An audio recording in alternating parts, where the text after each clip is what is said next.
یہ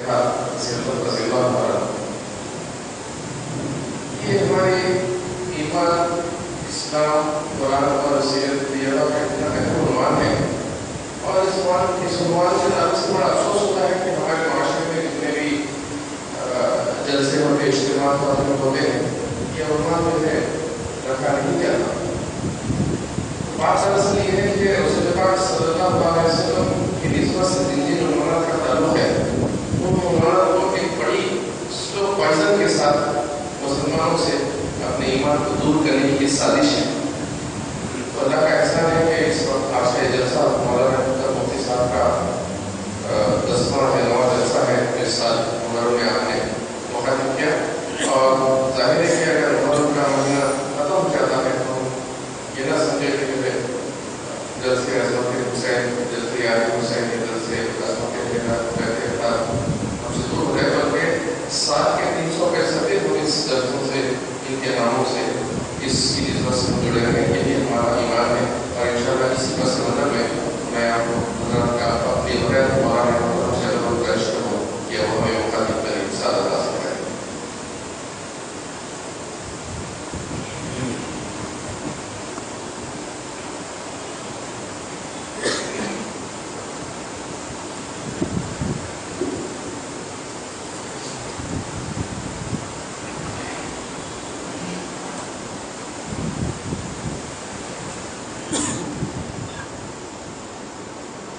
السلام علیکم ورحمۃ اللہ وبرکاتہ۔ نحمده ونصلي ونسلم على نبيه الكريم، اما بعد، فاعوذ بالله من الشیطان الرجیم، بسم اللہ الرحمن الرحیم۔ فلنولینک قبلة ترضاها، صدق اللہ العظیم وصدق رسولہ النبی الکریم۔ بغیر تمہید کی حصول برکت کے لیے شریف سیدنا و شفیعنا و حبیبنا و مولانا محمد صلی اللہ تعالیٰ علیہ وسلم۔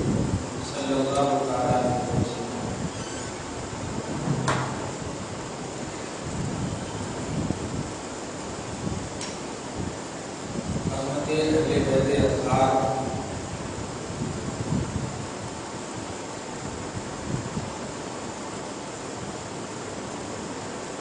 اپنے اندر ایمانی اسپرٹ لیے ہوئے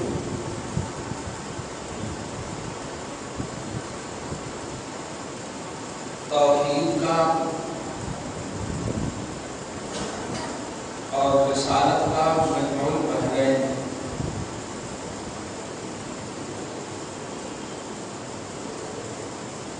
اس لیے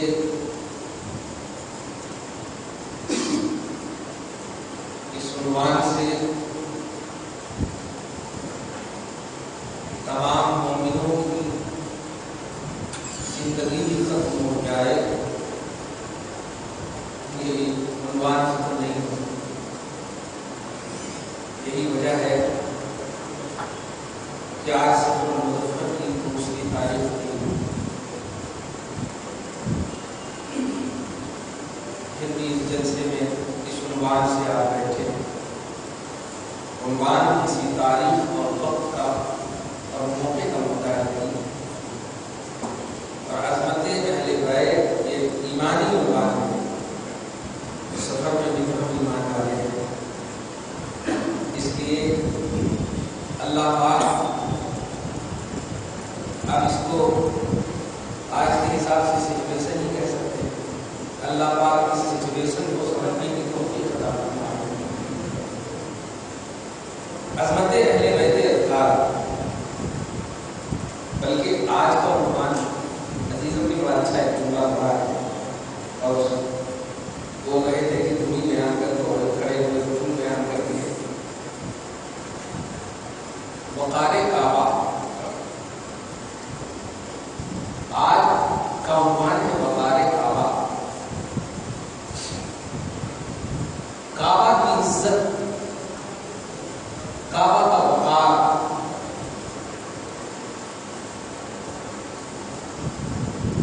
حسین یہ ڈیفیکلٹ تھوڑا گاڑھا جملہ ہے،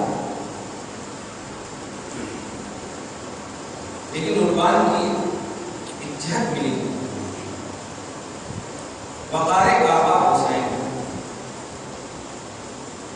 اسی مناسبت سے میں نے قرآن پاک کی پارہ نمبر 2 کی آیت نمبر 144 تلاوت کی ہے۔ اس آیت کا ایک حصہ ہے، فَلَنُوَلِّيَنَّكَ قِبْلَةً تَرْضَاهَا۔ اے حبیب مکرم، ہجرت کے بعد نماز کی حالت میں آسمان کی طرف چہرہ جو بار بار اٹھا کر کے آپ حالت نماز بھی دیکھ رہے ہیں، اس دیکھنے کو ہم سمجھ رہے ہیں کہ اللہ پاک ہے۔ عین نماز میں، نماز کی حالت میں بار بار اس کی حالت ہے۔ قرآن کہتا ہے قد نرى تقلب وجهك في السماء، قرآن نمبر 2 کی آیت نمبر 2 فرسٹ پیج۔ ہم آپ کے چہرے کو آسمان کی طرف بار بار اٹھا کر دیکھنے کو دیکھ رہے ہیں، اور ہم سمجھ نہیں رہے ہیں کہ کیوں دیکھ رہے ہیں۔ یہی نیت ہے آپ کی کہ جہاں سے آپ آئے ہیں وہ کعبہ آپ کا قبلہ بن جائے۔ تو فَلَنُوَلِّيَنَّكَ قِبْلَةً، کعبہ کو قبلہ بنائے جانے میں آپ کا دل، آپ کی خواہش، آپ کی رضا، آپ کی خوشنودی، آپ کا مقصد تو سنیے، ہم ضرور ضرور آپ کی خاطر ایسا قبلہ ہم بدل دیں گے جس قبلہ کو آپ پسند کریں گے۔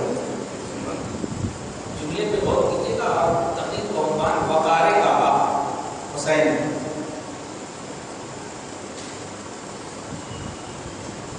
جس قبلہ کی بات اللہ پاک کر رہا ہے، رسول کے آسمان کی طرف بار بار چہرہ اٹھانے کی وجہ سے، جلدی سے بول دو کہیں بھول نہ جاؤ، ایک ایسا مقام آتا ہے کہ جب خواہش کی تکمیل کروانی ہوتی ہے تو رسول اپنا چہرہ اوپر کرتے ہیں۔ سرکار اگر چہرہ نیچے بھی کرے اور اظہار خواہش کرتے ہیں تو فوراً ظاہر فرما دیں۔ نبی کے چہیتے تاریخ اسلام میں، تاریخ رسالت میں، میری نالج کے مطابق عبادت کے مقام پر رب العالمین نے، یاد رکھیے گا، رسول پاک کی کوئی بھی حرکت اور کوئی بھی ادا عبادت سے خالی نہیں۔ رسول پاک کی کوئی بھی ادا رسول کے صدقے میں علی کو دیکھنا عبادت ہے، نبی کی ذات صحابہ کیسے عبادت نہیں ہو سکتی؟ توجہ دیجیے، چہرہ اوپر اٹھایا، رب نے صرف اٹھانے کو سمجھ لیا۔ اب بات سمجھیے گا، اٹھایا بولے نہیں ہیں پروردگار عالم کے رسول، رب نے سمجھ لیا۔ کعبہ کو قبلہ بنانے کے لیے رسول نے باطنی اظہار فرمایا ہے، وہ اظہار نہیں بولی، باطنیت سے چاہا ہے، اور اللہ چونکہ ہر چیز کو جانتا ہے، سمجھتا ہے، بار بار چہرے اٹھانے کو اللہ نے جب ملاحظہ کیا تو وہ ارشاد فرمایا آپ یہی چاہ رہے ہیں، حالانکہ اظہار نہیں فرمایا۔ اب جلدی سے بول دو، قبلہ کے لیے رسول پاک نے چہرہ صرف اٹھایا ہے، اظہار نہیں فرمایا ہے، لیکن جب حسین کو دیکھتے ہیں تو رب کی بارگاہ میں چہرہ بھی اٹھا رہے ہیں اور عرض بھی کر رہے ہیں، مولا اس سے میں پیار کرتا ہوں، تو بھی اس سے پیار کرتا ہوں۔ سبحان اللہ۔ ابھی تک نہیں سمجھا؟ بے اظہار کے رب نے کعبہ کو قبلہ بنا دیا۔ یہاں اپنی زبان سے اظہار کر رہے ہیں، وہاں بھی پسندیدگی ہے، وہاں بھی محبت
مانگے دے دے آپ کتنا خوش ہوں گے، لیکن اگر مانگنے کے بعد دے دے تو ڈبل خوش ہوں گے.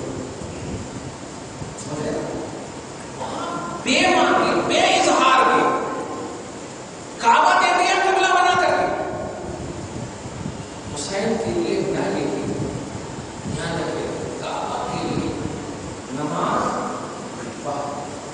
کعبہ کے لیے نماز کی حالت کا انتخاب، وقار کعبہ کے لیے کسی حالت کا انتخاب نہیں، ہر حالت میں میں پیار کرتا ہوں.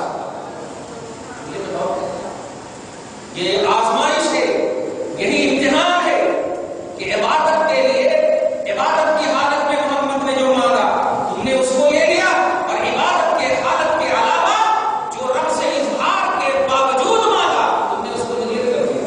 ابھی کھلا سنا کہ جب یہ قرآن میں ہے، جب یہ ایمان میں ہے، پھر اس عنوان کو ایک مہینے تک کا عنوان کیوں دیا جا رہا ہے؟ صرف محرم الحرام کا عنوان کیوں دیا جا رہا ہے؟ آپ اس کو بعد میں سنیے گا اور مطالعے گا. کعبہ کا قبلہ بنایا جانا یہ باطنی دعا ہے. حسین کا مرکز محبت مصطفیٰ ہونا یہ باطنی اور ظاہری دونوں دعا ہے. یعنی کعبہ اللہ کے رسول کی پسندیدہ قبلہ بنے یہ باطنی دعا ہے، باطنی خواہش ہے. اور حسین حسن اہل بیت یہ اللہ کے رسول کی باطنی تو ہے ہی، اس باطنی کا اظہار بھی کر دیا ظاہری دعا. اے اللہ میں پیار کرتا ہوں ان دونوں سے، تو بھی پیار کر. ہو سکتا ہے جو رب بے مانگے دے دے آپ کو، مانگنے کے بعد آپ کو نہ دے. ایسا کبھی ہو سکتا نہیں ہو سکتا. اس کو بس دھیان رکھیے. کعبہ اور وقار کعبہ، کعبہ باطنی دعا کا نام ہے قبلہ بنایا جانا، اور وقار کعبہ باطنی اور ظاہری دونوں دعا کرنا ہے، بلکہ ثمرہ ہے اور نتیجہ ہے. آپ جو ایک اہم بات حضرت اہل بیت کے اعتبار سے چاہتا ہے کہ قرآن اور حدیث کے حوالے سے چند باتیں ہمیشہ سنتے رہیے، بس سنتے رہیے، پڑھتے رہیے. قرآن پاک میں اللہ پاک نے جس چیز کا آپ کو آرڈر دیا ہے وہ آپ کو کرنا ہے، اور جس چیز سے آپ کو روکا ہے آپ کو روکنا ہے. اللہ نے جس چیز کا آپ کو حکم دیا اس کو امر بالمعروف، اور جس چیز سے آپ کو روکا اس کو نہیں عن المنکر. جس چیز سے آپ کو روکا ہے آپ کو روکنا ہے. توجہ دیجیے گا، اب ایک دم وقار کعبہ عنوان ہے، وقار کعبہ مسائل. سورہ بقرہ کی آیت نمبر 156 اور سورہ آل عمران کی آیت نمبر 169. پہلی آیت میں اللہ سبحانہ وتعالی سورہ بقرہ کی آیت میں کہا شہید کو مردہ نہیں کہنا.